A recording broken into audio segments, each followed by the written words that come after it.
Assalamualaikum warahmatullahi wabarakatuh. Saya Melida Ayu Permatasari, NIM belakang 47 dari Aksya 4B. Saya dari kelompok 1 akan menyampaikan materi akuntansi syariah menurut kajian normatif. Di sini saya akan menyampaikan pembahasan yang keempat, yaitu sumber hukum Islam akuntansi syariah. Saya akan menyampaikan yang pertama pengertian sumber hukum Islam. Sumber hukum Islam sendiri dibagi menjadi 4, yaitu sumber Al-Quran, sumber Al-Hadis atau As-Sunnah, sumber Ijtihad, dan sumber Qiyas. Definisi sumber menurut Kamus Umum Bahasa Indonesia adalah asal sesuatu. Sumber hukum Islam adalah asal tempat pengambilan hukum Islam, dan sumber-sumber hukum Islam merupakan dasar atau referensi untuk menilai apakah perbuatan manusia sesuai dengan syariah atau tidak. Menurut Abdul Wahab Khalaf, di antara dalil-dalil yang disepakati jumhur ulama ada 4, yaitu Al-Quran, As-Sunnah, Al-Ijma', dan Al-Qiyas. Dengan penggunaan keempat dalil tersebut berdasarkan firman Allah Subhanahu wa Ta'ala yang tercantum dalam Quran Surat An-Nisa ayat 59. Dalil syar'i menurut Mahmud Shaltut ada 3, yakni Al-Quran, As-Sunnah, dan Ar-Ra'yu atau Ijtihad. Kemudian yaitu sumber Al-Quran, yaitu sumber hukum Islam yang pertama.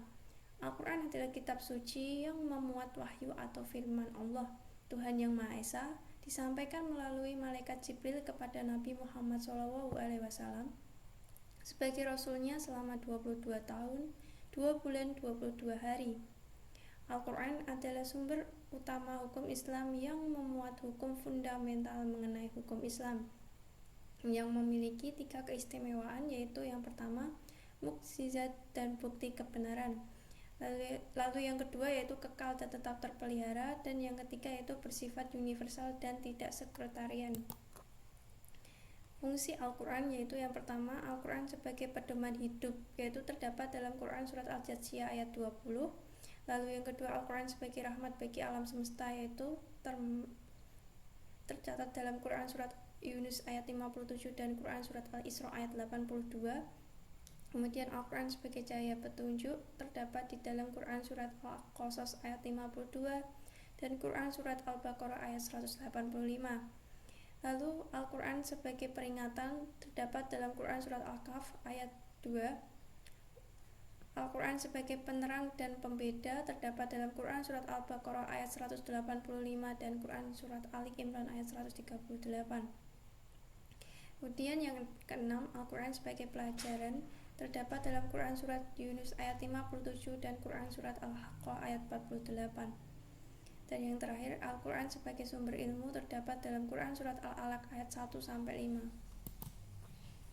Kemudian sumber hukum Islam yang kedua, sumber Al-Hadis atau As-Sunnah. Sebagai sumber hukum Islam, kedudukan hadis setingkat di bawah Al-Quran. As-Sunnah yaitu ucapan, perbuatan, serta ketetapan-ketetapan Nabi Muhammad SAW yang merupakan sumber hukum Islam kedua setelah Al-Quran. Banyak hal Al-Quran yang menjelaskan prinsip-prinsip umum yang bersifat global dan universal. Fungsi hadis atau sunnah yang terhadap Al-Quran dapat dikelompokkan, yaitu yang pertama, menjelaskan ayat-ayat Al-Quran yang bersifat umum.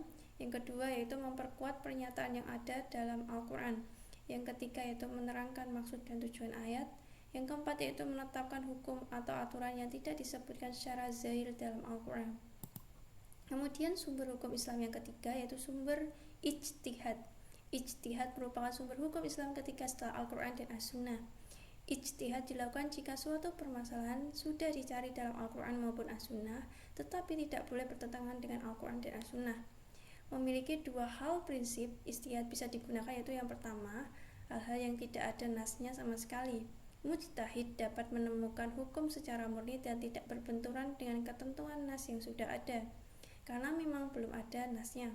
Lalu yang kedua, digunakan dalam hal-hal yang sudah diatur oleh nas, tetapi penunjukannya terhadap hukum tidak pasti.